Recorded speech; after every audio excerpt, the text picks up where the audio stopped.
Okay, welcome back to Script Camp Pilot Bootcamp. This time we're going to try a unit on post-apocalyptic and dystopian shows, so kind of combining these two into one. There's a fair amount of crossover with these two different subgenres, so we're going to be looking at all the ways that they are similar, all the ways that they are different, and how to create something compelling and original and fun in this genre space. Let's dive right in. So this is the theme for this pilot bootcamp, but you don't have to be writing in this genre. We just like to give it that a little bit of extra specificity to make it feel different from all the other boot camps that we've done over the years. We are doing action horror next for features, and this is part of our Halloween sort of series of topics. So that one's going to be running 11 a.m. to 1 p.m. Pacific time on Sundays. And that runs for 8 weeks to write a whole feature film from beginning to end. We are continuing novel bootcamp as well on Saturdays from 12 to 2. That one runs all the way through the end of the year. So it is at about the 6-week mark of the 12-week total, but it is still not too late to join if you want to try to catch up, learn what we've been working on, see how the process works, and maybe start to get your outline in order for the next pilot bootcamp. But you'll have a head start if you can, if you join halfway. So by signing up on any of our sign-up sheets, which you saw in the chat, you'll get instant access to the exclusive chat channels for these different bootcamp groups. I think I heard Nacho. Go ahead. Yeah, sorry. I was just going to add also, I mean, you can be writing any genre. It's just like there's some little extra, tips if you are writing, say a post-apocalyptic show, but like you could be writing whatever, a comedy show, and you'll still get the benefit of like, help working through your script through the course of the boot camp. Yep. Thank you for that. And not just that, but also Writers Lab twice a week, Fridays from 12 to 2. But nobody came by today. We got to get you guys in here tomorrow, Saturday from 4 to 6. That is the sessions where it's like office hours where you can come by and get one-on-one additional help and work done on whatever it is that you're working on, up to 5 pages of scripts or up to 1,500 words of prose. So, or as basically as many log lines as you can fit. It's like a all-you-can-eat log line buffet.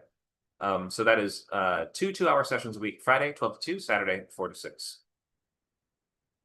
And if you are an unlimited member, you get access to all of that, every workshop, lab, and class on every channel. We also have plenty of different groups, which you'll see pretty much every day of the week. Different genre groups are meeting, like sci-fi on Thursdays. We have short story and fantasy group. We have mystery and crime group. If you want to join any of these are free and public, and you can also start your own. If you have any interest in running a group, let me or the moderators know. We'll set you up. Okay, let's start today with the overview of post-apocalyptic and dystopian, starting with a few favorites and highlights. If anybody wants to shout out some of their what they think are the best entries in these genres. We will look at causes of different types of apocalypses and phases, not just post-apocalypse, but also pre and during. Dystopia styles, so what is a dystopia and what do different kinds look like? Zombies and other creatures, like aliens and alien invaders and body snatchers and monsters that might end the world. Corporations, gangs, and clans, capped off by designing a gang exercise, which should be a fun, silly thing where we just take like a few different columns of variables and use that to design your crazy Mad Max gang. We'll look at the themes of these genres and how they intersect, and then we will wrap up with questions and open lab. Okay, so I'll start with a few of my highlights here. Maybe some shows that aren't as well known. Of course, you can also see maybe when I was mostly watching these shows, because most of these are a little bit older. There are still plenty of these coming out nowadays. And I think the most recent, just if I were to pick one, it's a little too soon after seeing it to say it's an all-time favorite. But just in terms of what I've seen in the past couple of years, really enjoyed Andor, which I would put in the dystopian kind of category. So all Star Wars is kind of dystopian, but Andor more than any other is much more in tune with these sort of themes of dystopian fiction, such as resisting these massive entities like governments and corporations, and what does that actually look like? How does resistance come together? So that's a cool recent example. But a lot of my highlights are going to be things that maybe not as many people have seen or know nowadays. Sarah Connor Chronicles and Jericho were on around the same time, which is, I would say, the sort of like early golden age TV, which was just after Lost and Battlestar Galactica, for a while, you could watch those two shows, plus Terminator, plus Jericho, all in the same week. Not to mention on the comedy side, The Office, My Name is Earl, Scrubs, and Parks and Rec, and Community. You could watch all of those shows in one single week. That was in the like 2009 and 10 kind of range. So clearly that was an amazing time to be growing up and getting into more mature shows in high school. So Sarah Connor Chronicles was one of the first ones that my family was really glued to the screen. And this is all canonical sort of Terminator material. None of this revisionist stuff that some of the later movies do, where they're like, well, it didn't really happen like that. Here's how it could have happened. This is all kind of like filling in the gaps in between the Terminator storylines, although it does have different actors and actresses as the leads.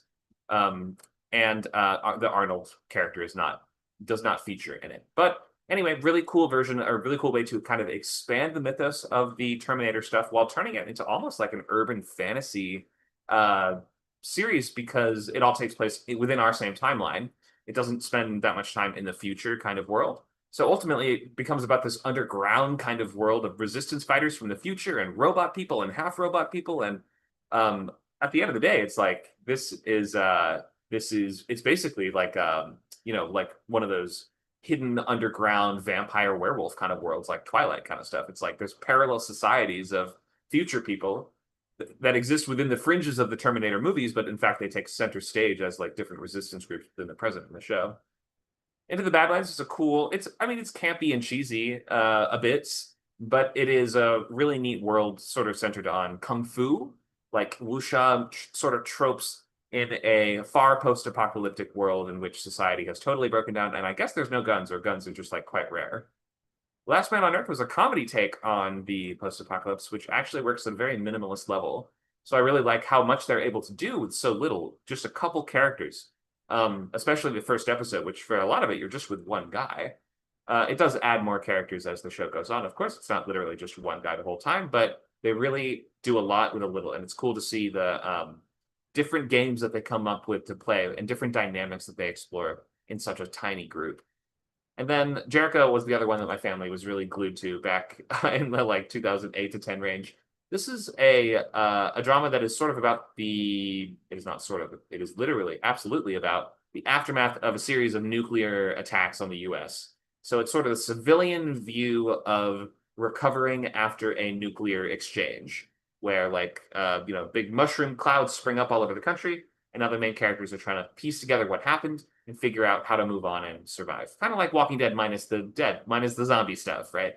We're dealing with just other groups of survivors and potentially invaders or other attacks, and we're trying to figure out what is going on. So it has that kind of Lost vibe to an extent of we don't really have every piece of this, and we need to spend a long time putting together the mystery of what is in fact happening here. And then not only that, but surviving and dealing with these other different groups and enclaves of survivors in this sort of shattered America. So if that sounds cool to you, then check any of these out. And maybe anybody else wants to shout out a favorite post-apocalyptic or dystopian show that they have enjoyed.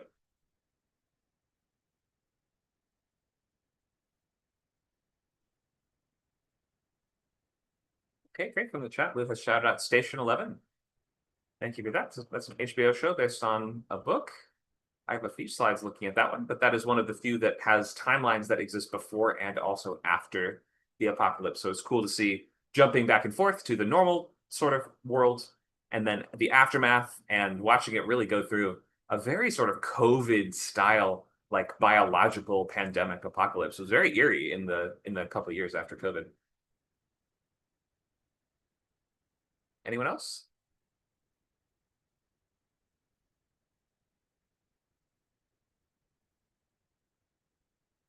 Why did Nacho Cinnamon and Sputnik go to a separate room? Or maybe they're dealing with some technical issue or membership issue, perhaps. Hopefully they'll hop back in with us soon. Okay. All right, different ends of the world. So apocalypses come in many different forms, of course. There's the more realistic and grounded side, which we might even have certain people making predictions about right now. They've been making predictions about this since basically the invention of weapons of mass destruction. warring nations or mad AI, devastating huge portions of civilization, leading to societal collapse. Maybe they even irreparably damage the atmosphere, the moon, the climate, or the Earth itself. In H.G. Wells' The Time Machine adaptation, I remember even that the apocalypse is sort of based on mining on the moon has damaged the moon, and now the moon is breaking up and sort of chunks of it are falling down and messing up the Earth. On the biological end, I think we all got a taste of what this was like with a global pandemic a couple years ago. But it can get much worse with everything from fungus infections that turn you into a monster or a zombie, zombies that bite people and turn them into the hordes of the walking, shambling dead, or just mundane diseases that make you get very sick and die. A movie like the what is the Soderbergh pandemic movie called? I think it was just called Outbreak, wasn't it? Soderbergh pandemic movie that was called Contagion. That's right. Very realistic now, probably a little too realistic for most people, making it really hard to get any of these going in terms of movies or shows, unless you have really strong source material. We have magical or religious, which is going to include rapture, Ragnarok, demonic invasions, or ancient prophecies coming to pass, the earth cracking open and the sky rolling back like a scroll, as it was said in certain hymns, and the either heaven and earth uniting, or the sinners sort of being smited and brought down to hell, and the righteous are ascended up to heaven, or something along those lines. Sometimes this is also visualized as demons sort of invading the world and killing or eating everybody, and something like Doom. Castlevania also features kind of like demonic, religious, apocalyptic kind of ideas, like armies of demons that will eat everybody. Astronomical will include asteroids, aliens, planets colliding, super weapons from ancient galaxies, the sunspots or radiation, any kind of natural but space-based phenomenon or something involving interdimensional or intergalactic entities. And then lastly, we have enigmatic. Is the world even destroyed at all? Or were we just separated from it? Or is this a simulation that we're in? Or ... question mark? We just don't know. The enigmatic apocalypse might have something kind of just inexplicable about it. We're not really sure what's going on. And a big part of the appeal of these shows and the mystery box kind of subgenre is figuring out what in fact happened. Where are we? The example that I've drawn from the source image is from Dark City, where the characters at certain points theorized that the world was destroyed, but it turns out, I suppose, that this city was either built in space or taken from Earth and put into space. And now they are sort of, maybe the world is destroyed, but it's no longer really relevant. Now this is kind of all there is, like a city entirely on its own, just spinning in the void. So the early phase of this is going to be the first signs manifesting, but often the populace is slow to believe it or accept it. Or the comedic version of that idea is seen as something like Shaun of the Dead, where Shaun, the character, is so kind of accustomed to his routine, so set in his ways, and so fundamentally asleep that he doesn't really realize that when the zombies have already started invading. He's used to going through his routine of walking to the corner shop. He trips on the curb. He goes in the store and he buys a drink and he comes back out. He walks back home. He goes through the whole routine again once the zombies have already invaded. He doesn't even realize it. The signs are all around him. He slips on blood and he assumes that it's a spilled soda. Like the joke sort of becomes that the character completely ignores the signs. This is also a good place to set up the before version of your protagonist and consider how they will be tested in the second acts. For instance, if you're trying to build out a second act where your character will be forced to, I don't know, adopt a family or find a family, then in the first act, you're going to have to build out a situation for him in which he's the character that you think would be the least likely to be the one to form those family bonds. So be positioning them in such a spot that they have the hardest or most ironic, interesting uphill journey up ahead of them. It's also a great place to start to showcase the breakdown of society and that initial descent into chaos. As some people still value things like money, then priorities can kind of change, and you watch that happen over the course of the show. The movie War of the Worlds 2005, the Spielberg movie, I think is a really good transition from the pre into apocalypse kind of like phases, as we watch characters like still bargaining with money and cars, and they're still kind of like assuming the world's going to fix itself after this. And it does, but not in the way that they would assume. We also did mention Station 11, which has multiple different storylines that jump back and forth before and after this world-ending pandemic. Apocalypse is society, the phase where society has broken down. Survivors, scavengers, and predatory groups are going to fight over the scraps of whatever is left, This is a very violent and chaotic phase where there is no law enforcement and it is a peak of chaos. Pockets of civilization might persist and attempt to keep to themselves or aggress other regions in order to gain more resources. Most shows that take place in this phase boil down to sort of a group of survivors from disparate backgrounds must cooperate to survive and thrive in the new world. Characters' goals typically include finding shelter, setting up some kind of stable home, or establishing a safe community.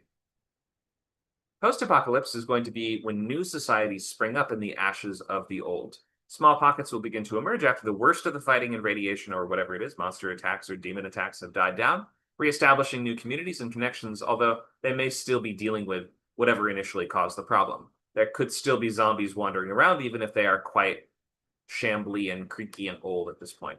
The world civilization level might be rolled back, but human society does persist and thrive in some kind of violent competition, most likely. Eventually, power structures will condense, such as they are with whatever's left, and cities can start to rebuild or be repopulated, but it will be a long road before they get there. Okay, so let's define dystopia. What does this word mean? Anyone want to take a swing at that?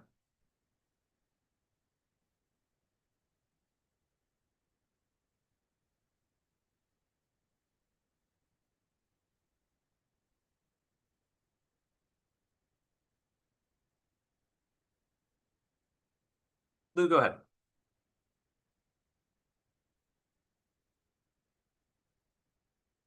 Uh, can you hear me? Yep, I hear you fine. Go ahead. I'm kind of having trouble with it. I mean, I think of a utopia, which is also hard to define, but dystopia, I guess just the world turned on its head, but um systems break down, um chaos would be a hallmark of it. Uh I I don't know, I just immediately think of like Mad Max or something. I can think of examples, but defining it seems to be eluding me. Okay, I think you're along the right lines for sure. So we're talking about a setting. Uh, a dystopia is a place, right? This is referring to a fictional type of society. So there may be an element of chaos, but there is also certainly an element of order and civilization here, though not really the kind that we want. You're totally right that it's the opposite of a utopia, which we would look at as sort of the perfect society, whereas a dystopia is a deeply flawed fictional society that is in some way oppressive or miserable to live in. There's something about the way that it is designed that usually coalesces around a couple different ideas that are the basis of the cautionary tale that the writer's trying to tell.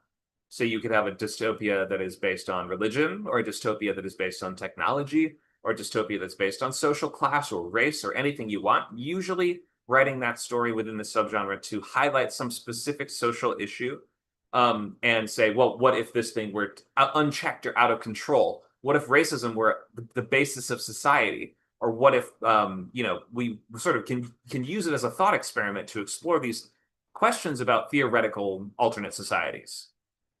So some dystopias will claim to actually be utopian, or they will on their surface seem to have it all figured out, but in fact they have some dark underside that is not immediately evident. Or some other ones may just make no pretense at all about the grim brutality of the systems that they uphold. These stories often center on characters resisting and rebelling against these systems and foundations of their society. Lou also says in the comments, I might define it as present day because I personally see the current world in a negative light. Sure. Yeah, these might be modern day, but we could have dystopian settings set in the past or the future as well, though. A lot of the time we imagine that these are kind of a lot of the quintessential examples of this are kind of like near future societies that sort of extrapolate, we would say, 5 minutes into the future, meaning just the next couple years down the line, based on whatever trend that you're trying to center your themes around. I won't be able to get into all of this, but I just wanted to shout out this great video from Hello Future Me, which is a YouTube channel that I really enjoy. How Democracy Really Dies is a great breakdown of everything that leads to the rise of a dystopian society, using different examples from not just Star Wars, but all of fiction. So I recommend checking that one out if you want to get more into a deeper dive into this idea. Let's look at some different types of dystopias. To begin with, a fascist totalitarian dystopia. This is marked by a centralized autocratic government headed by a dictatorial leader that is characterized by severe economic and social regimentation and forcible suppression of opposition. That's the dictionary definition. This is kind of a controversial word and phrase these days, as everyone's accusing everyone of being a fascist. But I think we can see that there is a clear, this has a meaning to it. It's not just your opinion. Fascist is not just anyone that you disagree with. This is all about centralized authority that you cannot question. So it requires complete obedience to the state in a totalitarian system. Surveillance and censorship and fear are the primary means of control. They might be theocratically rooted or run by zealots. We see examples in Handmaid's Tale in terms of sort of Judeo-Christian theocratic dystopia, and the Empire in Andor, which is run by Jedi or Force users that are zealots, or you could see them that way. But the rank and file are simply the normal clerks and soldiers who carry out the banal evil of their duties. The series The Man in the High Castle is a alternate history sci-fi show about a world in which the Axis powers won World War II.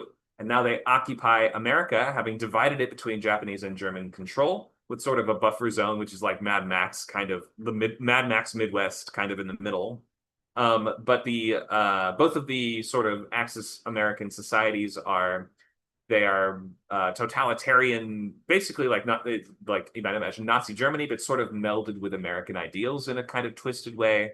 It sort of resembles, there's certain characters in The Boys who have an ideology that kind of mirrors that kind of that like modern old-fashioned Nazi sort of society building approach. So we also see examples of this in a lot of classic dystopian fiction, like 1984. Brave New World is a little bit different, but what's it called? Brazil, the Terry Gilliam movie, V for Vendetta, Children of Men, they all feature totalitarian fascist governments. We also have the false utopia, which I've touched upon. This is the kind of don't forget to take your joy pill, citizen kind of society. Brave New World is entirely like this, where everyone sort of is drugged into subservience and eternal happiness, or they are hypnotized into it through media and consumption and excess and materialism.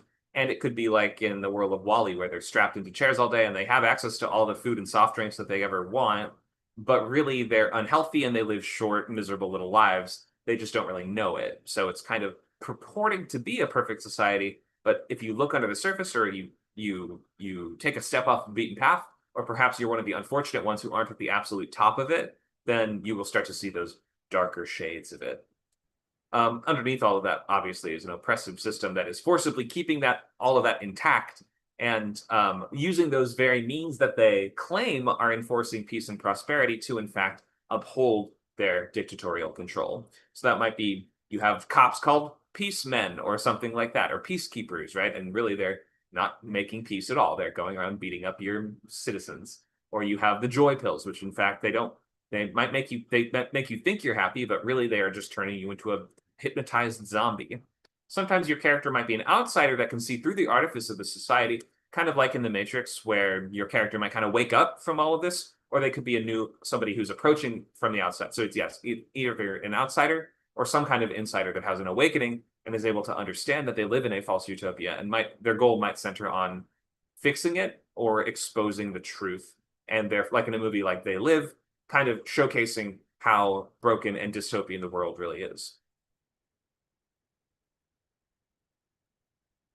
Some questions I might ask are, could any society like this be for the best? Is there a world where we might ever be able to root for this kind of society? What do you guys think?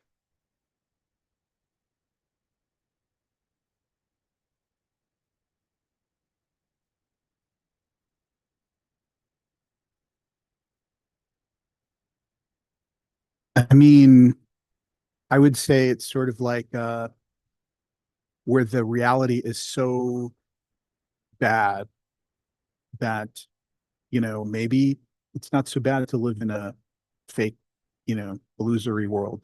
Yeah, like Men in Black. Can you root for the Men in Black? Uh, I don't. You're talking about like with the Yeah, the like movie puppet series. aliens and stuff. Yeah, that's the one.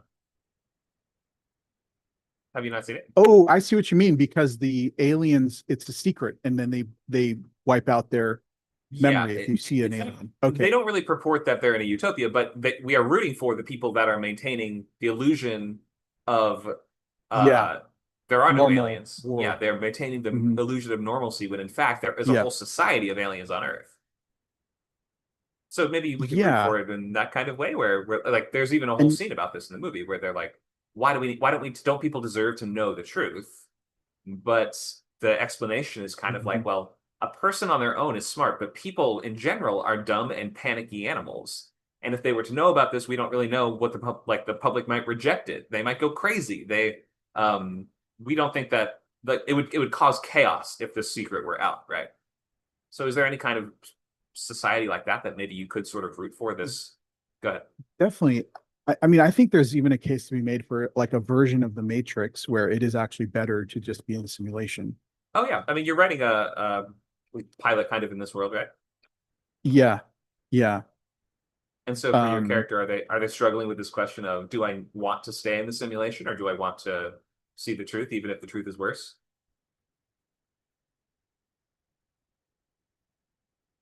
I think I mean, it's just from what we've written so far. Um, it's more, at least in the pilot, it's more just that they're doubting that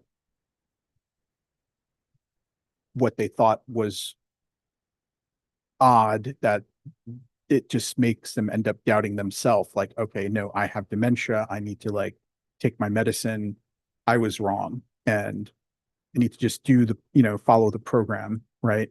But I guess there could be a point where there could be some weird secrets. Like, do I really want to find out the answer to this? I guess. Sure. Yeah, I mean, your character, if I remember, has missing, like he is living in this dementia kind of ass assistance village, and his Mhm. wife goes missing. So even if it is a utopia, he's really not able to enjoy it while she's gone. Is that right? Um, yeah, you could say that. Mhm. Okay, so yeah, it seems like your character is kind of like those characters that see through the veil and like see the truth for what it is. Mhm. But that's it doesn't seem like he's motivated by that. That just is like that it's something that happens along the way. So your character more has another Mhm. objective, and then as a result of that objective, starts to unravel the truth about the false utopia. So that's a interesting variation. Let's look at corporate, which also might be sort of what the I think a lot of these nursing home or these dementia type villages are run by corporations in real life, aren't they? Like these are probably uh plagued by corruption or cover-ups and Mhm. things like this sometimes. Who St knows? they gotta keep the stock price up. Right, exactly. So this is where corporations replace government, profit and consumerism rule, but it's all going to be slanted in the company's favor. So this is going to be when corporations make the rules, they're going to favor themselves, and the house always wins. Sometimes the companies are going to act as kind of oligarchs that run the world, completely replacing governments like an alien Earth. And sometimes they simply control more localized populations like towns or vaults or something like that, like in Fallout or Severance, and they simply run them as they see fit. But in either case, they sort of turn these individual smaller locations into like different dystopias. In Fallout, it's kind of interesting. There's all these vaults that different survivors have persisted in for hundreds of years as they've waited for the nuclear fallout to die down. And in each of them, some of them are actual enclaves of survivors, and some of them are actually working for corporations that decide to run the different vaults as different social experiments. So there's like one vault where they run it like it's a sitcom. There's one vault where they run it like it is. They have like different class divisions or structures. They have different racial divisions or structures. So it has that kind of cool vibe of every vault you find might be a completely different sort of corporate dystopia.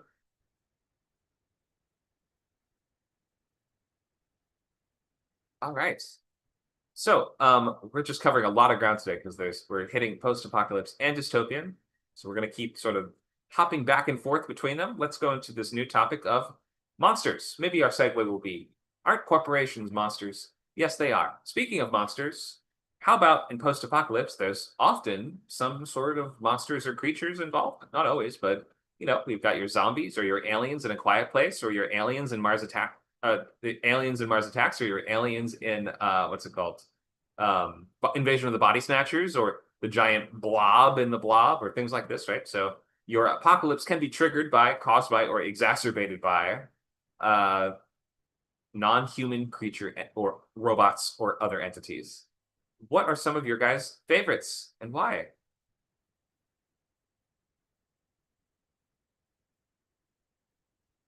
And if you've got a zombie in mind, for instance, tell us which franchise or rule set is your zombie actually adhering to? Because there's so many different zombie variations.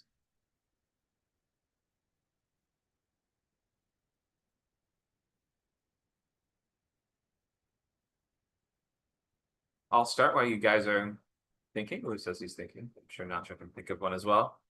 I'm going to start with The Mist. So The Mist came up a little while ago just in terms of our class on creature features. And it's one of those great examples of it's not one individual creature that is the basis of the whole story, but it is in fact like the source of creatures. It is a portal to a dimension where lots of really kind of over-the-top crazy monsters live. A lot of them have this Lovecraftian element of lots of different limbs, tentacles, or eyeballs, or things like that. And some of them kind of resemble animals that we know, but they have very different sort of abilities. Like they look kind of like bats or pterodactyls, but they have a deadly poisonous sting. And I also really like the way that the ecosystem interacts from The Mist. That you'll see like, oh, there's giant bugs that seem dangerous, but they're not really that bad. What we really need to worry about are the big gargoyle kind of monsters that eat the bugs. So then we have to kind of figure out the food chain that these different sort of alien entities are abiding by and figure out how we can sometimes like turn them against each other. That's always kind of fun and cool. So I like when the source of the monsters is really the theme or is really like the hook of that story. And The Mist to me, although the apocalypse does pretty much get prevented in that story by the military swoops in at the last second and does manage to close the portal somehow and kill the monsters, you could see that it was clearly the beginning of a truly Armageddon style situation at the end. A monster apocalypse, if you will. Another great one along those same lines would be the script Monster Problems by Brian Duffield, which was eventually made as Love and Monsters. I just did not see the movie because the trailer did not look anything like the script that I enjoyed so much, but I also really enjoyed the variety of different monsters that all still do feel like they come from the same dimension or world in that one. Okay, how about you guys? Favorite zombies or apocalyptic monsters?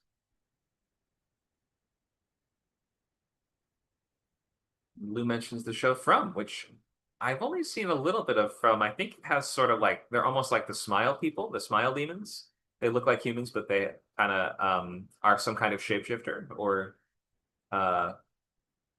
illusionist. They are not actually humans.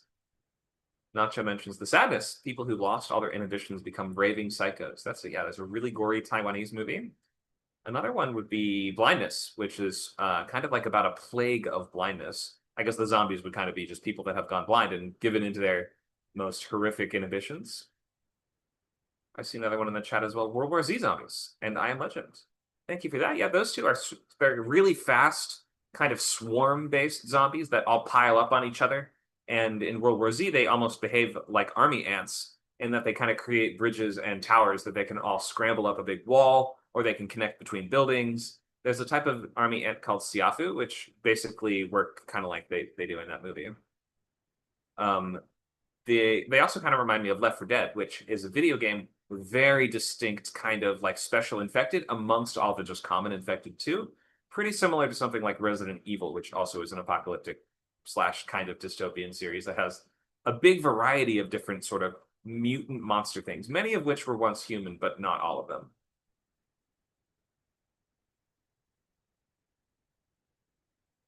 If you watch the Resident Evil series past the first movie, it goes from pre-apocalypse to current apocalypse to post. It might be the only franchise I can think of that really covers all three eras like pretty thoroughly.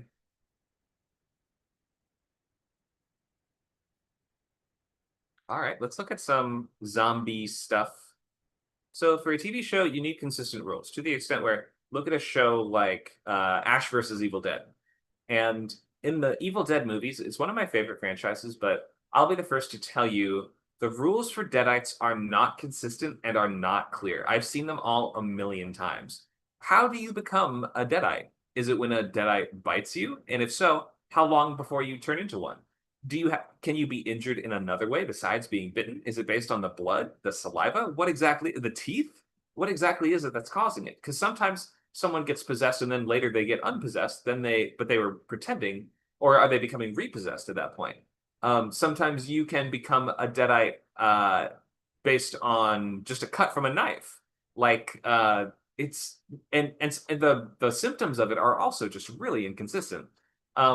It comes with a certain like corroded black quality to the blood, I suppose. But besides that, and like a twitchiness to your limbs, I guess. But beyond that, it's really anyone's guess. Sometimes hallucinations, I suppose. So I love Evil Dead, but this is not one of the strengths of the franchise are not replicable rules, right? If you're doing a show, and like Ash versus Evil Dead, once we did the TV show, you can see that they had to get a lot more consistent with the rules. And we had to really work out, okay, when you get attacked by a Deadite, how long before you turn? Can you prevent it somehow? Do you have to cut off the limb?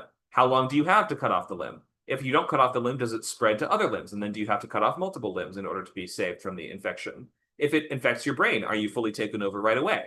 If not, how long does it take for that to happen? For a show, we are going to be living in this world for so much longer than a movie that we can't handwave things anymore. And often a big part of these worlds is your characters trying to figure out the rules. Because to do all the things that are usually your character's key objectives in post-apocalyptic fiction, they have to figure out the rules in order to be able to build a new and stable society.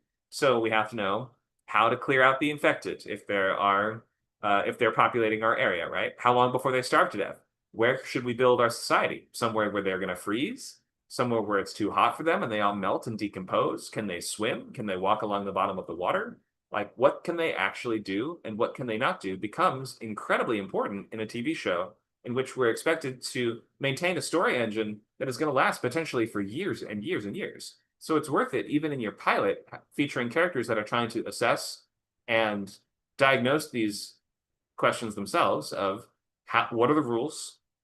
How can I apply those rules or replicate them in such a way that I can study and understand them better? So ask questions like, how is the infection spread? What is the incubation period? What is the symptom?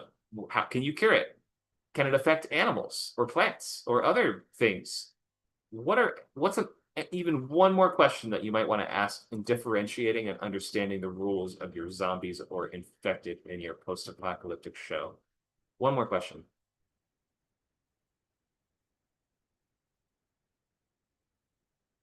Speed. Okay, speed, great. Thank you for that. So, are they shamblers? Do they run? Do they lose speed over time? Do they get tired? Can they get? Do their bodies degrade or bleed? Do they get weaker? Sorry, go ahead. I just wanted to say I love that the graphic is Left 4 Dead. I really do. This is one of my favorite games. And Left 4 Dead 2 included a couple extra infected, which you can see here. We have the spitter and the charger and the jockey.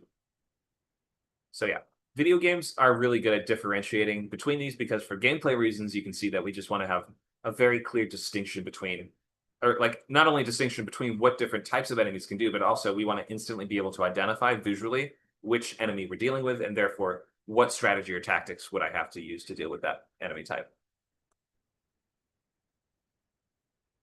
All right, so those are some good questions there.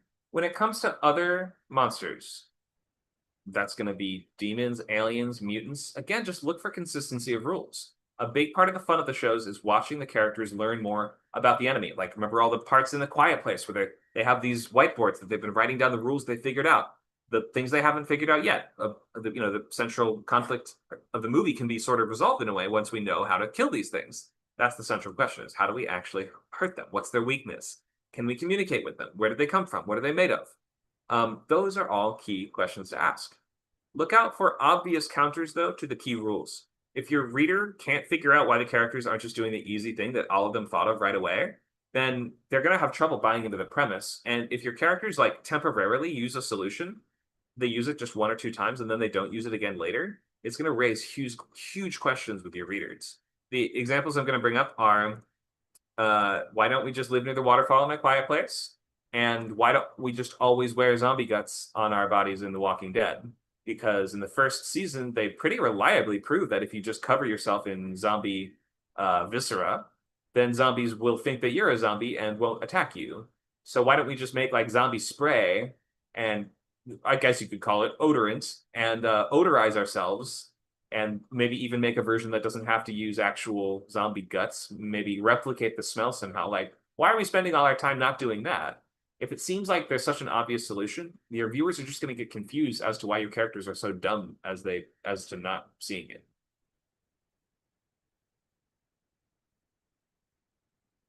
Corporations, gangs, and clans. All right.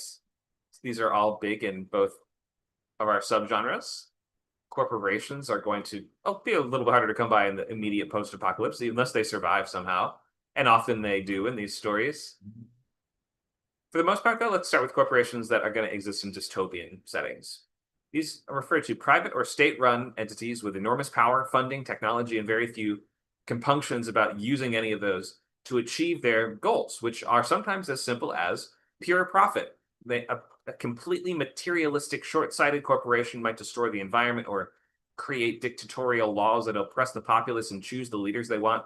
But in a predictable, sort of honest way. It's all in just pursuit of a profit, like Evil Corp from Mr. Robot, where there could, like, at the highest levels, maybe it was founded initially by somebody with some deeper evil intention, but now, by this point, it's just people trying to make money. A lot of corporations can do great evil just using that very simple sort of explanation. Or, on the other hand, they might be ideologically driven. Like the Umbrella Corporation or Lumen from Severance, they might have aspirations beyond simple money, such as, for instance, world domination or some sort of grander manipulation of world events, some kind of theocratic takeover of the government. They want to infiltrate every workplace in the world. They want to replace everybody with clones. They want to be the only corporation left. They want to steal all the money. They want to control the only supply of the cure to some disease. Corporations make for basically your default antagonists in dystopian stories because they are the modern world's way of conglomerating power in the hands of the amoral tech bros and real estate bros and various antagonistic forces that we just see already conglomerating power like this in our daily lives. So I think it's easy for us to imagine alternate societies or futuristic societies in which they have gained even more power and perhaps even now form the foundation of their own cultures or countries. Gangs or clans. You have to imagine that only really weird people would be in these gangs. Because in order to survive the average person is not surviving the apocalypse, right? And so if you do, you're not average. You're weird. And this is where these kinds of character archetypes really shine. If you imagine who would actually be crazy enough to survive this thing, who would have the ability to survive, and who would be willing and able to fight hard enough to continue to survive past the initial few years. In these types of stories, you have so much room to get unhinged with this stuff. Mad Max has religious zealots with radiation poisoning who siphon people's blood to live longer, and they put spray paint in their mouths and scream about how they're going to Valhalla as they blow themselves up with spears from their cars. Like, we got in Fallout a whole society of Elvis impersonators that all worship this guy that they view as the one true Lord impersonator. They just call him the king. They live in their own sort of militarized compound outside of the Las Vegas desert. Get weird with it. Okay, so I'll need a volunteer for this one. We're going to design a gang using these columns. So you're going to pick a column, then we'll pick the other variables for you, and it'll give you a fun combination of factors here. But first, we'll need to fill this out the rest of the way. So first, we'll need to type some stuff in the chat. This will require you guys to use the text chat on Discord, or if you're watching on one of our other sites, then we should still be able to see your text. But we'll need to just start with typing out a bunch of weird places for a gang to live. My first options are a swamp, an abandoned church, and a train station. Just shout out a bunch of stuff in the chat. I'm just going to start writing stuff. A truck stop. How about a desert motel? How about a sewer? How about a football field stadium? The only one typing in the chat. Let's have the rest of you guys. Let us see some ideas.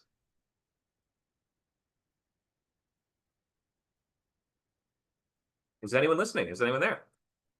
Thank you. Okay, an abandoned warehouse.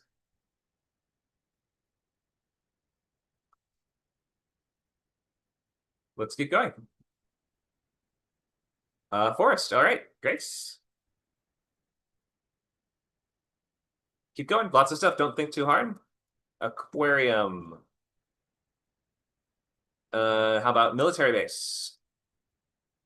How about a sunken ship? Let's see a bunch more. Don't think too much. Museum. Got it. Thank you. Let's get two more.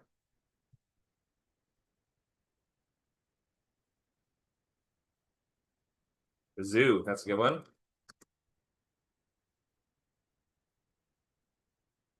Last one. Taj Mahal. Perfect. All right. Thanks for that. Now on this column here, let's fill this one out. Got a list of stuff. Right now, I'm just listing objects. Cactus, motorcycles, knives. They can be things that you think would show up in a post-apocalypse setting, but they don't really have to be. Whatever you want. I see rocks, ancient ruins. Keep going. Ancient ruins. Rocks. Let's get three more. Just three things. Three objects. Electric scooters, machetes. All right, let's get one more. Wrenches. Thank you. All right. So using these three columns, our volunteer is just going to pick one entry from one column, and then we'll give you the remainder. So you'll have to then think of who would that gang be? Why do they live where they live? And why do they do what they do? All right, I do see one last one, which is Declaration of Independence. That's really good.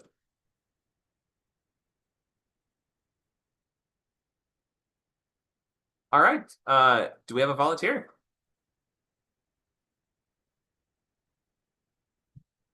I'll volunteer. All right, Hildegard, let's start by having you pick an entry from a column of your choice. Oh, an abandoned museum. All right, abandoned museum. And we have I do see we have another volunteer. Since I'm in streamer mode, for some reason, I can only see the first letter of your name, which is A. But I will call on you. Oh, my name is, yeah, Azra. I just have a baby, so she might scream, so I keep Okay. myself muted. Oh, good. Thank you, Ezra. I'll call on you just after this one. All right, so we'll start with Hildegard. So you picked the abandoned museum. Let's pick they live in a museum and they are horrified of the Declaration of Independence. What do you think?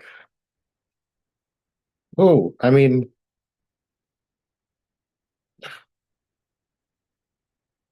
to be fair, they could be like a group of like extremely anti-Americans Sure. who like hated like the idea of America. So like the first thing they did was go to Washington, which I'm assuming is housed. I'm British, I don't know. And and it is, oh good, and captured the Declaration of Independence as a way to say, oh, this is our victory over America. Oh, okay, so they have it. They're keeping it captive. They're holding it hostage, basically. They're holding it hostage, but they're horrified because they might lose it. That's so funny. Okay, so they're keeping it like a monster. They're like, we don't want anyone else to find this ever again. We're going to be the guardians of it. Is there some reason I wonder why they can't destroy it? No, they can't destroy it because it's like a serial killer destroying his victim's hair. Oh, okay. So for sort of religious or ritualistic reasons, Yeah.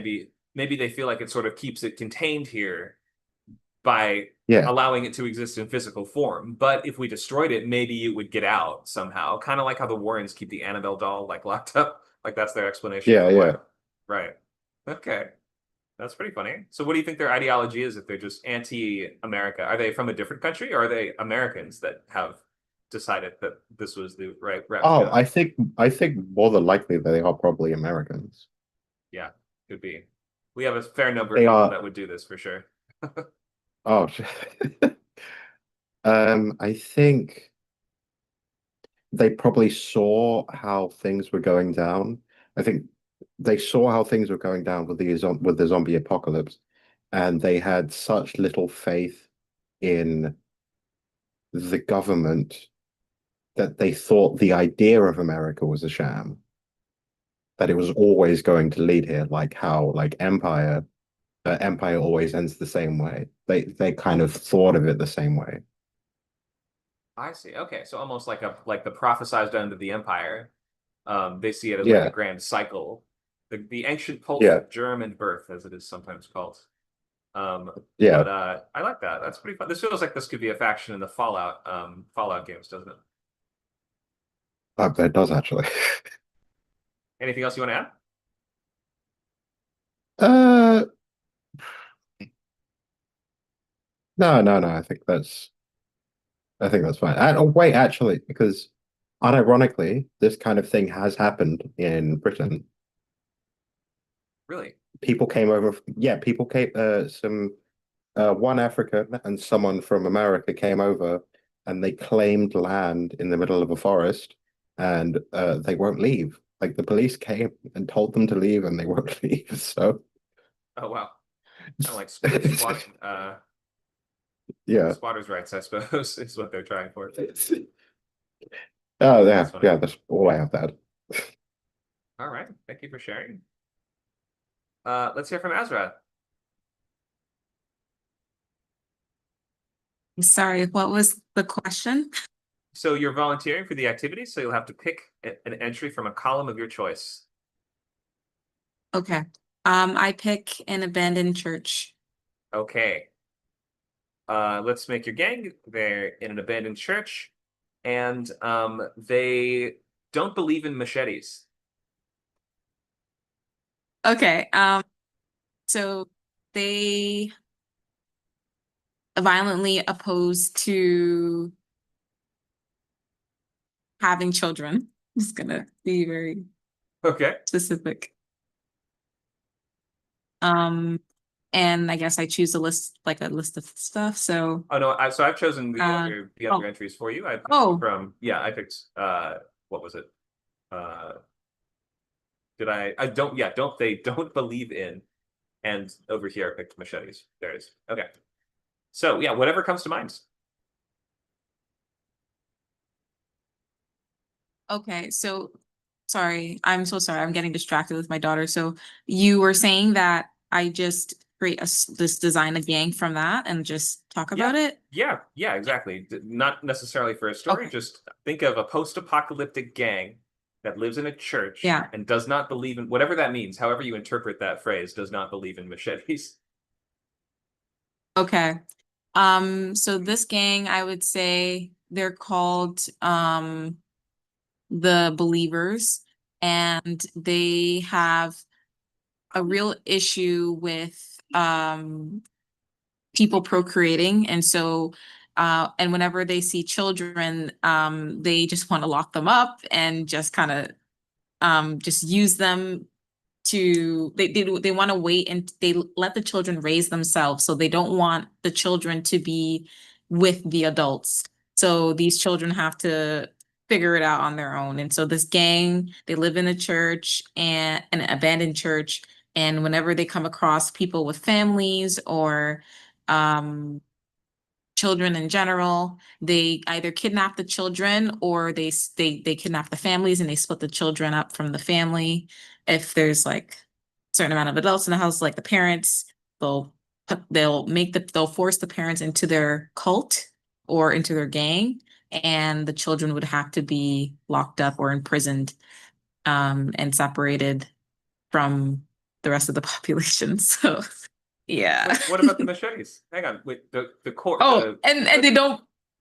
What does it mean to not believe in Oh, yeah. machetes?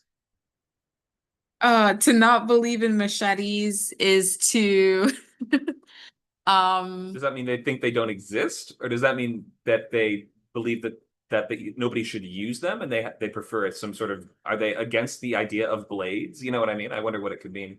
um yeah, so for machetes, they don't believe in using machetes of because like the blade is really big. They kind of believe in more into like they're more into smaller weapons, maybe like needles or um uh like even like sewing stuff, like things that are like very small in nature of a weapon. They like to use those as a way of weaponry, so they're very precise in how they harm people. And yeah. Okay, could work. Maybe I'm thinking if we're in a church, is there some religious reason for that? Perhaps something about shedding blood, like you don't want to shed too much blood, or like I wonder if there's some you They know want to preserve the body because if someone were to die, they'd want to prepare them for the afterlife. And so they don't want the body to be so abused. Or yeah, because they want the body intact so that they can give it as an offering. Yeah. that makes a lot of sense actually. Yeah. So there's other gangs and they're using guns and machetes and everything, explosives and everything else. But this gang, they're like, no, we must Yeah. preserve the bodies of our victims. They must be Yeah. whole and pure before they can join our. I'm not sure what they're doing with them, but whatever it is that whatever gross ritual they're doing with them. Yeah, I think I would imagine they would just use the body, like they would let the body decay a bit at like as an offering to like they'll put it in a room of some sort. Like they're kind of they're doing almost a ritual of some kind, and they let the body stay in there and maybe even steam the body. Who knows? Oh, yeah, it kind of reminds me of the sky burial, which is a practice in some cultures where they, instead of burying them, will just leave the corpses to be eaten by vultures and birds. Oh. So all kinds of interesting religious traditions that could come up in the apocalyptic world, right? Where there's no rules anymore. Mhm. We can do as, you don't have to follow any laws anymore. We might have some really dark cults and things rising up in control. Thank you for volunteering. Thank you. All right. Let's look at a couple themes, and then we will open to questions on everything we talked about today. And then if you have a log line for your pilot that you want to workshop, we'll have time for that too. Okay, so a couple common themes for this genre. For these, it's a pretty broad array, post-apocalyptic and dystopian. And within those, there's many different tones and shades, like we've just gone over. And, even within apocalyptic, we've looked at pre-apocalypse and post-apocalypse kind of eras. So there's plenty of nuance. But I think in kind of aggregate, we are looking at the major themes being carrying the fire, resistance, we have to fix the world and rebuild it, or we have to just get through one more day. These are kind of like the conclusions that our characters come to by the end. Carrying the fire. This term comes from Cormac McCarthy's The Road, and this is sort of the controlling central metaphor of the book. But this refers to the idea of holding on to purity and goodness and your moral compass in a world where that the moral compass has been broken or compromised, or others have succumbed to the brutality and inhumanity of the new world paradigm, right? So everyone else is turning evil, turning into cannibalistic gangs of murderers and thieves and burglars and everything else, maybe even zombies and monsters themselves. And we have to be the ones to sort of like take on the responsibility of maintaining hope as this fragile candle flame in the wind that must be, carefully guarded and protected. And that is sort of the ultimate ideal of living in a world like this, is that every day, day by day, you will simply keep that small flame alive and pass it once you're ready to your children, who will then keep it alive and they will pass it to their children. And that persists from, usually carrying the fire comes up as a theme in the post-apocalypse. Once we're through the chaos and insanity of those early stages, because this is kind of tying back to the theme of the question of what do we do next? Like, how do we, or do we at all rebuild the world? What's after this? What's the next step after this apocalyptic scenario has concluded? Resistance comes up mostly in dystopia. This theme and this idea, or this topic, I guess we could say, emerges in stories about the struggle against oppressive regimes. So characters are forced to decide if the many dangers of standing up to regimes are worth the sacrifices that they will make, even if those sacrifices only chip away, barely make a difference against these overwhelmingly powerful systems. We mentioned The Man in the High Castle, which is also a dystopian resistance-based show. And we ask the questions like, is it worth it? What are we fighting for? And what is the point if we'll never win, or if we'll only move the front line a few inches forward? We'll never see the rewards. We will, burn our future for the sunrise we will never see, as Luthen puts it. So we're sort of ending up in one of two camps with these. And this is determined in large part by how hopeful the general worldview of the storyline is. And you can always create a story where your characters are attempting to do one thing, but then they end up doing the other. So we'll start with, we have to fix the world and rebuild. That can look like a lot of different things. That might be your characters developing a cure for a disease or a zombie infection. And or a vaccine for it, that now we're able to make it so that nobody can ever get infected again. But then, of course, we run into the additional logistical questions of how do we distribute and control that vaccine. Not a lot of series really approach that question, but you get the idea that that all just seems like logistics once the vaccine is finished being developed. We also, in the same category, might see stories about revolutionary leaders who sometimes they have special powers or something that sets them apart from the rest of the population. They might be a chosen one of some kind. They may have magic. They might be like the kid from Sweet Tooth with the horns. They might be like Ellie from The Last of Us, where they have special blood or some kind of quality to them that does make them essentially the most important person in the world. Or they could be genetically engineered, like Alice from Resident Evil, or any of these other things that tell us that this person is special and different. And they're going to play a key role in finding the cure, fixing the atmosphere, toppling the bad guys, or just putting the good guys in charge. Young adult dystopian, for a while, was a very dominant genre in publishing and in the world of movies and TV as well, and really centered on this idea of outsiders or insiders from within the system who wake up to that system and then become the poster boy for change within that system. And then last, we have to get through one more day. This is the much more cynical and jaded approach to these stories, where if it's not going to be about your characters trying to fix the world or restore it to how things were before, or create some new workable, functional, stable society, well, then what's left except for just surviving another day? It might be surviving another day in terms of we actually accomplished our goal, but our goal in the first place was something that would just allow us to continue to live, right? We might have found a new home, but it's not like we're going to use that home to cure the zombie virus. We just have a place that's safe for now. A lot of zombie movies do end kind of like this. But usually there's some glimpse ahead forward towards, well, what's next? What in the end of a movie, it will often say, well, it's not, maybe it won't be forever though. Like 28 Days Later, which ends with the characters, they just sort of live through one more day, but then at the end it sort of says, okay, hope is possible. We see a plane overhead. We're going to start to rebuild, and we're on the path towards getting back to normal. War of the Worlds is a similar thing where, well, the aliens are dead, and now is the time for us to start putting the pieces back together. But in any case, more often than not, these stories are about short-term survival, and usually more about characters holding on to their family or resources for dear life, or maybe looking for something more to live for. Sorry, can I just ask real quick, what's that image from? I don't know. I think I just got this one on an image search. Good. I usually know the sources though, so it's fair to ask. But yeah, this one I'm not sure. Do you think you recognize it? I think I do. The indie game, the Raft, the indie game. Maybe. It feels very Raft. Yeah, it looks like a video game to me. It looks like a game engine. Anyway, yeah, I just wanted to ask. Oh, good. Thank you for that. Anybody want to ask a question or comment on the themes of post-apocalyptic and dystopian fiction?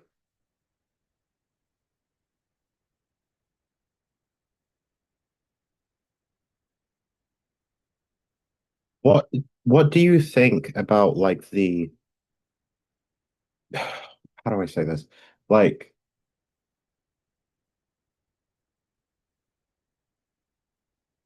okay, so if you have 1984 and then you have like a Jesus, you have 1984 and then you have Man in the High Castle. Man in the High Castle is inherently optimistic, and 1984 is inherently pessimistic. Where do you think someone should fall on the line between those two, given like our current circumstances? Like, should we always be writing stories about like people resisting, even though in reality a lot of people wouldn't resist? Sure, it's a good question. And I don't think there's any one should always, like there's no always answer for anything. There's not one way to write anything, whether you're writing in Western Hollywood style of structure or whether you're writing in, no matter what tradition you're writing in, there's always going to be options and room for everything. So that as a disclaimer, I will say that a lot of the time, dystopian fiction is used as a form of satire or in order to highlight systemic change that the writer wants to really see in the real world. So these stories, a lot of the time, are in conversation with the real world. So I think you have to ask, to what extent do I, the author, want to be in that conversation with reality? Or to what extent do I want to separate this from reality and say, I'm going to create a sort of separate ecosystem that is not necessarily linked to any one-to-one parallel to a real political idea, right? And it can be hard to do that sometimes because no matter what you write, if you're like, even if you write, I'm going to do a thing about a bunch of elves who worship a popsicle or whatever, right? There's going to be someone that's like, well, but the popsicle obviously represents small government, right? And you're going to be like, no, the popsicle is not small government. But like, no matter how you do it, someone's going to be able to read into that. And there's something sort of inherently political about dystopian and utopian fiction. There is. So I think you picked up on that for sure. It's not your responsibility to do anything with that. Like, you don't have to change the world with your story. You can just write something awesome. I don't know that Mad Max is really about any one systemic issue, although it touches on scarcity and what's it called? Inequality and things like this, climate crisis, gas shortages. But is it really like at its core deeply about that? Or is that kind of just a jumping off point to an awesome story about people chasing each other across the desert in awesome cars? Hard to say. I'm not totally sure. And we'd have to, of course, have the writer in here to know what the intention was, right? But I think there's room for both. There's room for stories that are just about awesome spacemen that are doing awesome spacemen things. But the more politicized those stories get, the harder it will be to remove them from parallel contexts, such that an average viewer would look at it and be like, well, okay, but that strikes a chord for me. So I think if you're writing something that starts to feel closer to real life, then viewers will probably be expecting you to engage in that political conversation more. Whereas if you deliberately separate it from real life, you make big, wild choices that like create situations that are deliberately, separated in some way, that might be a way to divorce it from that conversation. But even if you do, people will just think that is a cop-out, or somebody will accuse you of that being a choice on its own, like the movie Civil War, which was by Alex Garland, who's an English writer-director, that even after creating a situation in which he deliberately creates the powers in that movie such that, well, no alliances would ever really work that way, or it doesn't seem like any alliance would work that way. The intention was to divorce it from reality, but of course then people just look at that and go, oh no, that was a statement. I see what you were trying to say. And they'll just read in whatever they want to it. So short answer for short recap, TLDR of the long question is, you can pick the approach that suits your intentions the best. There is room for intense political satire, like a show like Andor is extremely political. And then there's also room for stories about popsicles and cupcakes and whatever, like Adventure Time kind of stuff, like that doesn't have to actually be connected to politics. But there's a long tradition of using this genre for explicitly that. So I would say about 60-70% of these stories will be about real politics to a degree. That was the longest answer for me ever, to just say pretty much, yeah. Okay, fair enough. Thank you. Thank you. That could be like a whole essay. I'm only like able to scratch the surface right now, I suppose. But yeah, I feel like you should probably have something political to say in writing a dystopian type of show. Post-apocalypse, I think less so.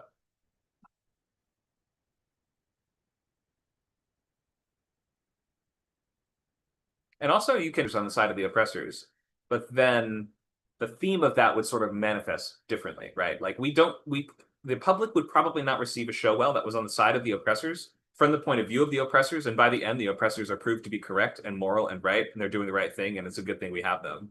That just probably wouldn't be received well. I would argue that Game of Thrones is exactly that. But Game of Thrones is about an apocalypse that is oncoming and that these different factions are unable to stop because they're not able to work together. They're so short-sighted and so obsessed with their power struggle that they're not able to sort of form a bastion against this greater threat. I don't think Game of Thrones is arguing for the system that the characters live in. I think it's saying the system is brutal and unfair. Hmm. Right? Hmm. Question. I was glad to go into it if you want to. Wait, I go do ahead. have a question. Sure. About the difference between post-apocalyptic and dystopian. Okay. The question is, what is the difference? What would you consider to be the difference between post-apocalyptic and dystopian? Sure. So, post-apocalyptic refers to setting. It is referring to story and sort of the genre that usually is linked to that setting, which is often going to be survival stories that are about the breakdown of civilization and characters that are attempting to find some sort of new civilization. Whereas dystopia is more about oppressive civilizations and systems that already exist.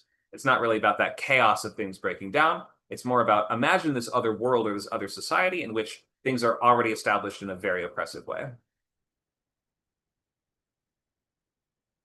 Okay. All right, thanks for the question. Any other questions on the topic from today?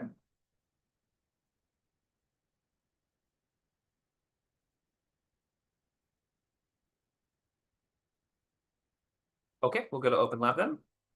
Anyone want to share a log line or anything else like pilot idea for feedback?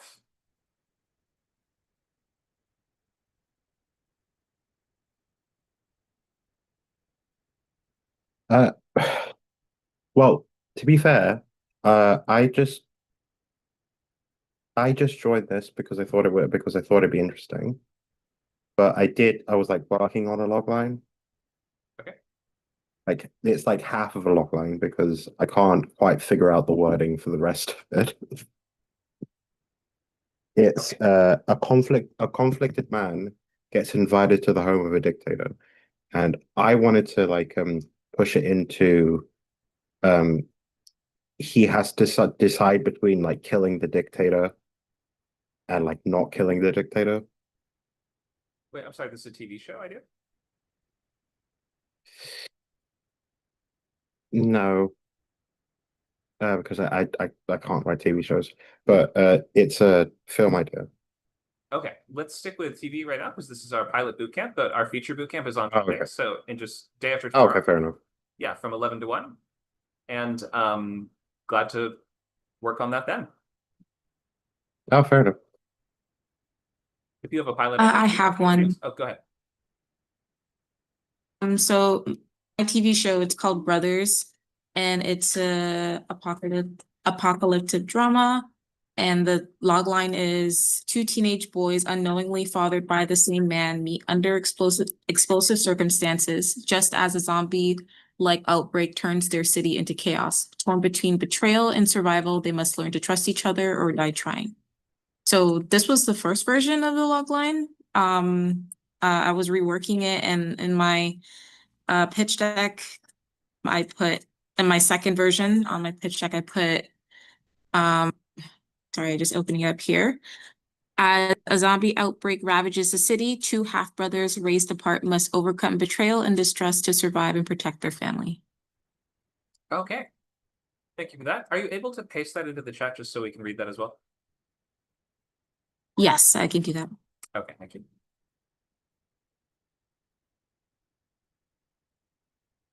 always easier to review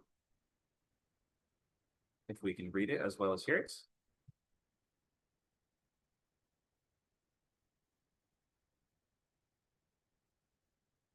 Okay, thank you for that. And so is your question, which of these should you go with, or like how to pick the best version between these? Yeah, because I am a bit torn about which one. Thank you. I'll post the second version. Sorry, just copy in. Sounds good. Mm.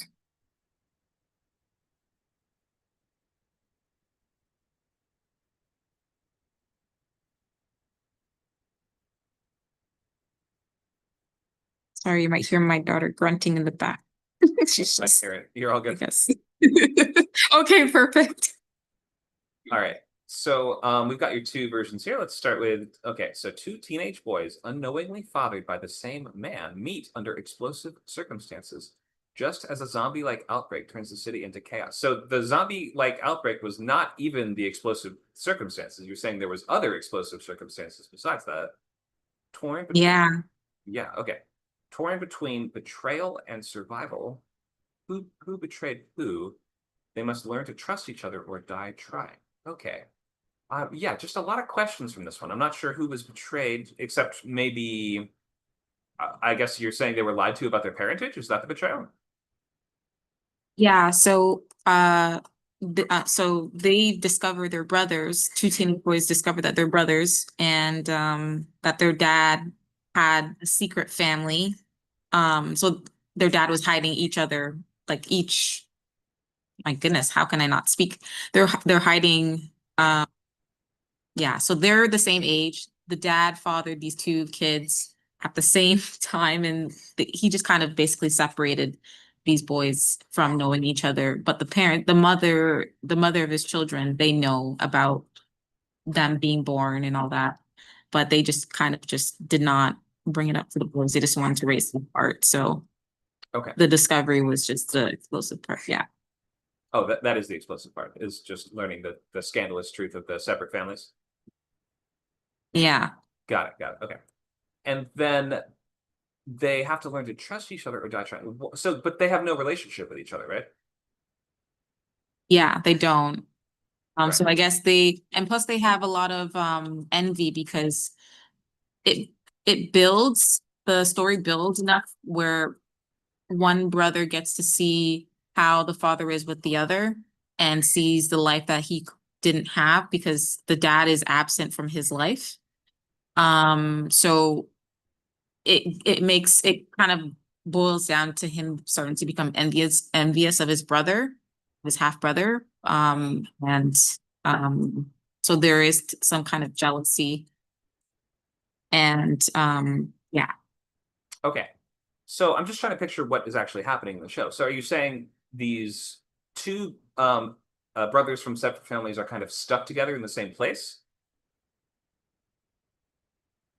Yeah, they're stuck trying to survive with like they're trying to survive the apocalypse together because when they discovered um that they're brothers, that's not when the apocalypse breaks out. It's when they after a few interactions, they have a meetup again under this tree and they essentially I guess they start fighting and they actually like really start fighting like brothers usually do. And then that's when they hear some stuff, some commotions, and they realize that there's something wrong. Like they're like the city is going to shit. And yeah. Okay. And so is this a story about your characters moving from place to place, or are they staying in one place the whole time? They will be staying in one place the whole time, which is their high school, In the high school? Whoa, which is the okay. nearest. That's got to be in the log line. That seems like a huge Oh part. yeah. Yeah. Okay. Okay. So that's like if that's the central location for the show, that's a huge selling point of the show and like a part of the fun and games and like that's just essential. So absolutely include that. And so is it kind of like wait, do they go to the same school? Or are you saying they just they go No, to school once? no, they go to craziness begins? neighboring schools. Okay. Yeah, they go to neighboring schools. Yeah. So they always meet up. at this tree, which is like a midpoint of where these two schools are. One school's on one side, the other school's on the other. Okay, got it. So your premise is there's two teenage brothers that just recently found out about each other's existence, and they're just kind of getting to know each other for now the first time, trying to make up for that lost time. It seems like their relationship is a little strained, though, the way you've described it. But then when the apocalypse hits, Yeah. they sort of have no one else to rely on, but they have to sort of become that family that they should be. Is that right? Yeah. Yes. Got it. Okay. Yes. So the high school is a nice element to it. The fact being that you only have two characters does raise some questions as just to how the engine of the show is working exactly. I would wonder, for instance, like in the pilot, and if there were a pilot logline, this would be a little clearer. I think this is just the series logline that you've shared here. But a pilot logline might mention something like, if there's other characters involved, are they joining a gang or starting a gang, or like who are the other people in the cast, in the world of this? Or other kids at the school, perhaps? Go ahead. Yeah, so other kids at the school who are trying to survive. Also at the school, on this particular day, he gets into a fight with some boys at school, which is probably one of the reasons why he gets into a confrontation with his brother at this tree. But anyways, his mother gets called, so she actually arrives at the school, so she'll be there too. And yeah, so it's just his mom and some kids, and then obviously his brother goes back to his school, and his father is called because he skipped class and they didn't know where he was, and he's been doing that quite often. So his dad arrives at that school to discipline him, and his mother. So we see that these characters kind of come together, but when the zombie apocalypse breaks out on that particular day, and because their families are apart, they're in these different locations. I guess they're conscious about, like, should we go and help them? Should we go and try to save them? Because, it's an apocalypse. They're gonna, if that's his son at this other school, he has an obligation. Sorry, I'm jumping. Now I'm thinking through the father's eyes. But yeah, because the father is there. Yeah, sorry. I don't usually talk about my stories. This is my first time, but It's fine. No, you're doing great. So I guess I am trying to just think of like the simplest and easiest way to express this, which might be, and like you mentioning that their family is actually there. That feels like that should be in the logline to me too, especially if. Well, most of the time the POV characters are going to be whoever's running things, right? You would imagine if there's adults and the kids there, then the adults would be in charge, usually by default. Is that the case, or is that not the case? Yeah, that's the case in this, yeah. It is. So the kids, I would say so. There's kids at the school, but they just default to the adults being in charge. Yeah. But then there are those kids that are just very alpha in nature, and if things do go down, maybe an adult gets hurt, then like the tables have turned where they take control over the situation. Right. Okay. Yeah, I could see that playing out. I guess because you could frame this if you were to, like, I'm just thinking of not knowing what happens in the story. I'm just spitballing. I'm just guessing here. But you could frame it something like two brothers must rise to become the leaders of the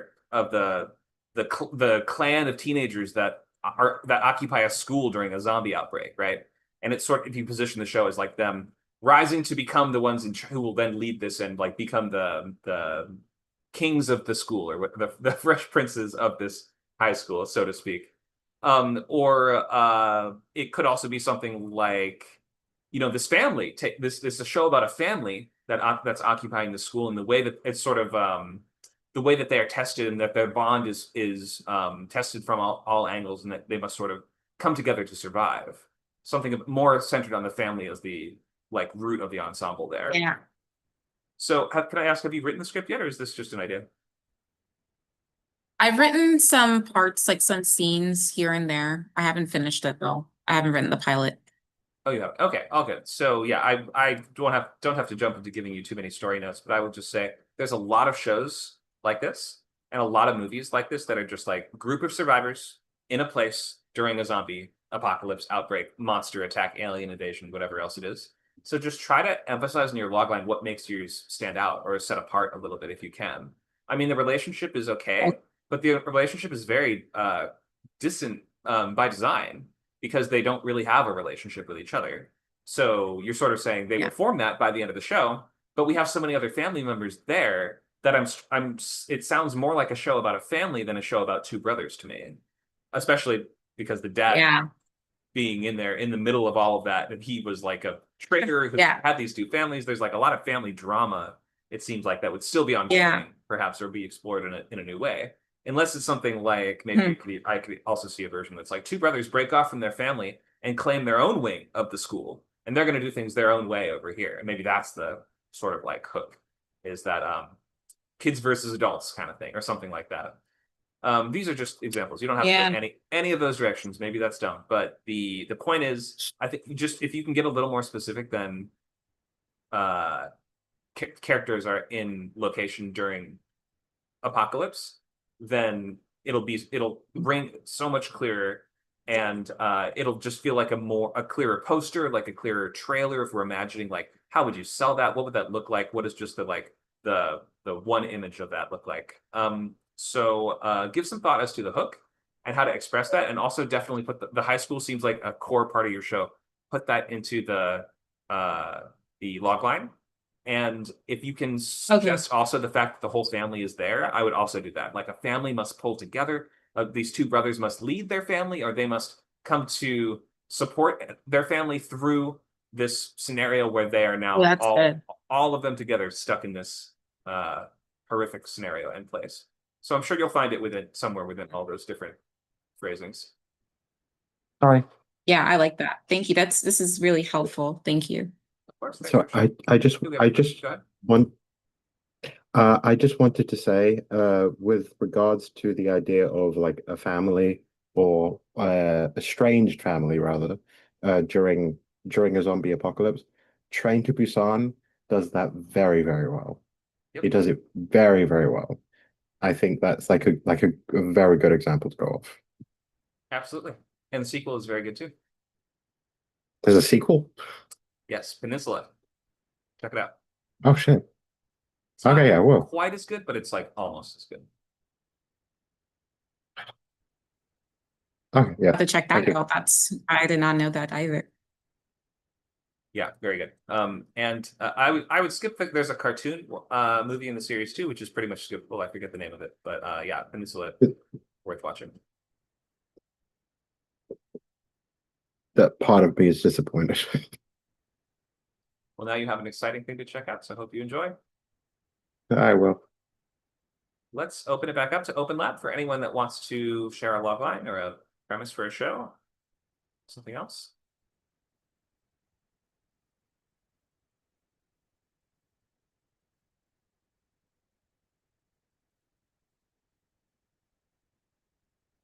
We have a viewer on YouTube. The Yes Indeedy. Welcome, Yes Indeedy. Says loose rules seem to work the best. More rules, more problems. This was quite a while ago when he shared that comment. Sorry, Yes Indeedy, but glad to have you if you're still there. It sometimes does take a while to see the comments on the other streaming sites as opposed to Discord. I will recommend, if you're watching on something else besides Discord, Discord is our home base, and it's where you will get to do the most interaction with the Script Camp community. So come by our Discord and join us on Script Camp or Word Camp or Game Camp or the many other servers under the Skill Camp umbrella. Last call, anyone else?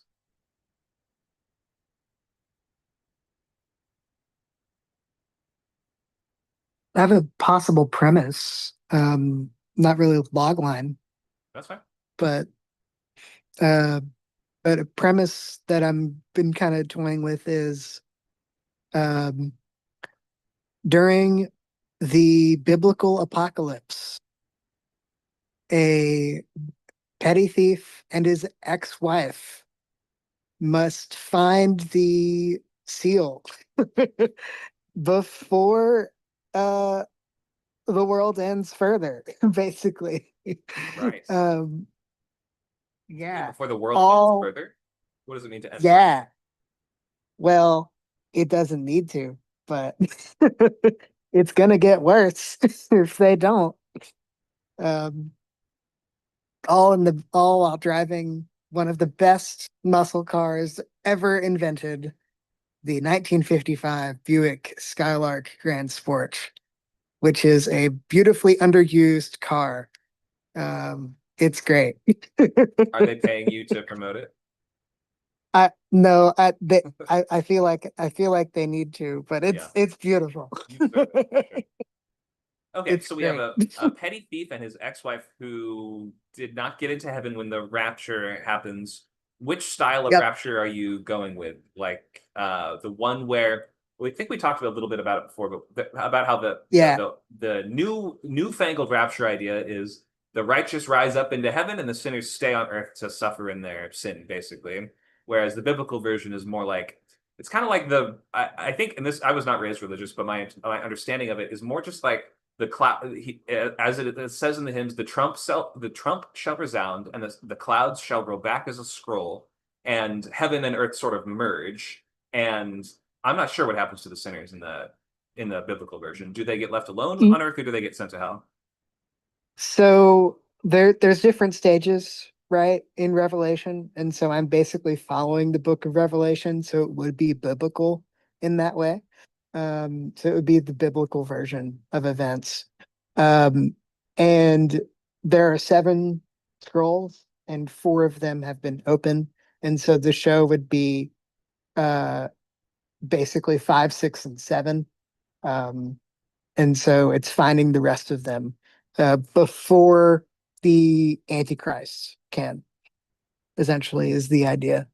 Oh, okay, wait. So take me back just 1 second. So is it just the sinners on the earth? Who's on the earth? Who's populating the earth right now? So it is sinners and those who um I'm kind of using Left Behind rules too. So Left Behind rules is, yeah, there are sinners, but there are also people who chose because we're in tribulation. And so there's basically, okay, this is your last chance to kind of, get in. So there's still time, but if you don't make it this time, guess what? Oh, okay, wait. Um, So yeah. so you're saying that the sinners are the only ones left on earth, the righteous have left, but the sinners still have the opportunity, or some of them at least have the opportunity to redeem themselves and still get into heaven? Yes. Yeah. Got Yeah. That's what I'm going for. Okay, got it. And we have to steal 3 different scrolls. And Mhm. where are they? Are they around the world? Are they around America? What Yeah. do we have to do to get them? They are scattered throughout different places. I'm picturing one is, somewhere in Europe. One is somewhere in the Middle East, and one is somewhere in the United States somewhere. Okay. Season 1, season 2, and season 3. I can see Exactly. your plan Yep. here. Got it. All Yep.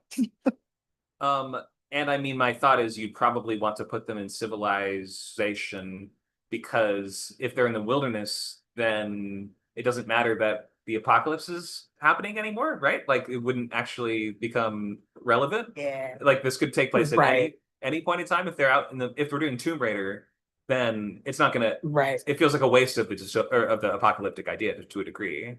So Right. yeah. So maybe you want to put them in like urban areas. Right. Yeah, like Phoenix or something. Sure. Or like, wherever, wherever. in It doesn't matter. In Percy Jackson, they put the entrance to the underworld of the Hollywood sign, which I thought was a good touch. Oh, that's funny. Yeah. That's funny. So That's a little you've got the tongue-in-cheek. basics down. I mean, to develop this further, you need a sense of your antagonists. So first of all, it sounds like you're saying the Antichrist is on Earth with us, racing us for the scrolls, which is a Yep. really simple pulp sort of time-honored pulp tradition of there's Nazis or bad guys or demons or whatever looking for the same stuff that we're looking for the doodads that we have to collect. So that works really Mhm. well. But then who has the doodads and what is stopping us from getting them? That would be what to develop next, I think. So Right. especially if we aren't even going to find it until like episode 8, it kind of raises the question, well, what do we do in episode 1 then? Because if we can't actually get Right. the thing, for a while. Is it all about chasing down leads? Like getting the clue to the next clue to the next clue, like National Treasure rules? Right. Yeah, that's kind of what I'm thinking. It's kind of following that, you know, time-honored detective type of rule. It works pretty well. I We mean, I'd suggest as well that it might work on a smaller scale. Like if you Sure. even consider this could just be a road trip across America. This doesn't even have to be a globe-trotting adventure if you didn't want it to. That might be part of the fun that you wanted to have. But Sure. especially the fact that it's a comedy gives you a little bit of a license to say like, oh yeah, no, I got all the other scrolls. It's just a couple in America that I have left to get, right? Like there's one outside Vegas. I think there's one somewhere near Tennessee, and there's one, like you could be kind of vague with some, more specific with the others. It might work in just one country as well. I think I heard a comment from was it from Hildegard? Go ahead. Oh, no, because I was gonna say that like it has to be Lucifer has the final thing. But like when you were saying like it could be in Vegas, have you ever seen it's a Johnny Depp film. Here. Oh yes, Fear and Loathing in Las Vegas. Right. Fear and Loathing in Las Vegas, where they're like stumbling through Vegas. Like if there was like a couple of episodes in Vegas where like half of the people that are with you that just like that you are kind of relying on are just excited that they're in Vegas. And there's like a handful of guys who are like, yeah, we have to get this thing, but at the same time, yeah, but we're in Vegas. Right, right. Gotta have a little fun here there. When are you gonna get another chance? Why you that big like hell is right behind us. Exactly. Yeah. Might as well indulge a bit because probably things pretty much have been progressing uninterrupted over in Sin City, I'm guessing, since the apocalypse began. Original Sin City. Well said, Dakota. Okay, so you've got a pretty good idea. I mean, the basics are there. I mean, I can give you areas to suggest expanding into next, which would be fleshing out the challenges and the actual string of clues, figuring out, okay, where actually is the first scroll? And if it is there, then what challenges can I put in the way to get our characters to find the next clue and the next clue? And I need to make finding the clues as satisfying as it would be and cool as it would be as finding the actual scroll. So make sure that the clues themselves are actually exciting and propulsive and interesting. And it's not all just feeling like a checklist of like a scavenger hunt where we just got the next thing, check it off the list, got the next thing. It should feel Right. like every clue can come with like your clues can be in the form of a character, or you could get a clue in the form of a talking item, or you get a clue in the form of a prophecy or a riddle, or like just think of all the different forms that your clues could take and try because in building out a treasure hunting storyline, it's you build it like a mystery where it seems like the clues are Mhm. leading you to one location, but then it turns out, wait a minute, it's not there, it's actually over there. Like it seems like to some extent you're in the pulp treasure hunting world of stuff like the monk. Yep. Okay. Hmm. Well, I love that stuff, just so you know. And so I would definitely watch this. But yeah, get more specific about your locale and figure out, do I really want to do globetrotting? Or would it all work in one smaller scope? It's okay if you want to do globetrotting, but then it will require you to then brainstorm more, thinking, well, where are each of these actual scrolls? Or is it like some sort of globetrotting bad guy or organization or something that operates and owns the different sites where the scrolls are being held? Or just flesh out the antagonists and the opposing force, basically, not just from the devil or the antichrist, but also from whoever has the scrolls. And then you'd have to put that work into thinking of the chain of clues into getting us from one spot to the next. So that's what I would expand into next. Okay. Um, can I also add with regard to the globetrotting thing? With regards to, I I would probably suggest that you kind of stay in America because America is a very big place, but Europe is also a very, very big place. It's very, very big. Like every 100 miles, someone is speaking a different language, and they have different history, and they have different architecture, and all of and like different cities and their history. It's very, very complicated. So when you say Europe, do you mean like are you thinking like France or like Germany, or what were you thinking?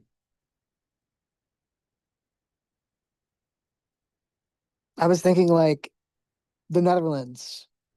The Netherlands. Oh, Yeah. okay. I'm all about the Dutch. You are lately. I'm all- Horses and the Dutch. Yep, horses in the Dutch. That sounds Are we like gonna a get? Are we gonna interesting get your? band. Are we gonna get your characters on bicycles? Just the never-ending bicycle tour for Monty Python. It could be a good gang in the post-apocalypse, the bicycle gangs. I mean, Oh my gosh. the But Dutch post-apocalypse. Come on. I will fuck. No, I love your idea. I really do. Sounds awesome. All right. Dakota, anything else you want to ask or share on that one? I mean, it sounds like a solid foundation, but just that it's still just that core that you'll still need to build a lot more on. Yeah. I mean, I don't really have anything like in at this very moment. But yeah, no, thank you. Okay. And what was the title? I actually don't have one at the moment, but the working one it currently is Nailhead, because that is the Nailhead. nickname for the car. Nailhead, because that is the nickname for the car that they had. That's a real nickname for that kind of car. It was called that because of how the engine made it sound like nails. All right, understood. Well, I will read it in the chat just in case anyone has more title suggestions for your post-apocalypse, post-rapture comedy, I guess we'll call it.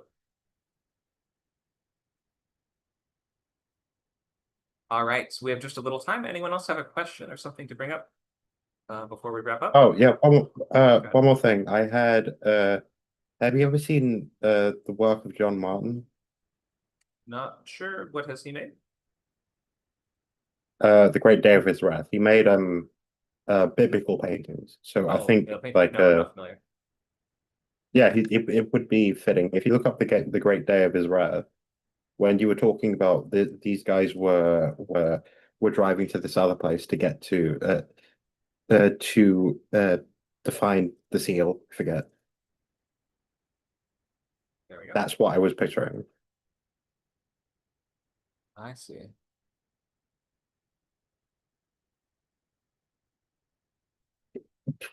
Yeah, one of these scenes that looks like takes place at the creation or the destruction of the earth. It's the Great Day of His Wrath. It's Revelations. He does all of Revelations. All right, thank you for that. Any last questions, thoughts, comments? Loglines?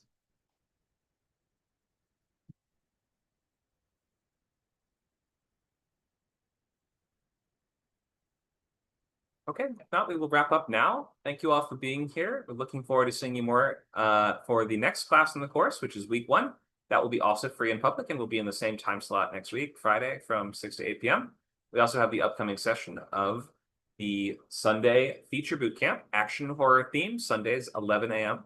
And then novel bootcamp, Saturday, tomorrow from 12 to 2, running in that time slot until the end of the year. Sign up, go to any Discord channel on our Scriptcamp and any text channel on Scriptcamp and type in !bootcamp like Nacho has just done in the text chat. And you can find all the links to the upcoming bootcamp sessions. Just click on one of those, type your name in and your email, and you will get that instant access to those member exclusive channels, and you will get your Bootcamper Discord role. Thank you, everybody. We'll look forward to seeing you soon for your next class or event. Have a great rest of your night.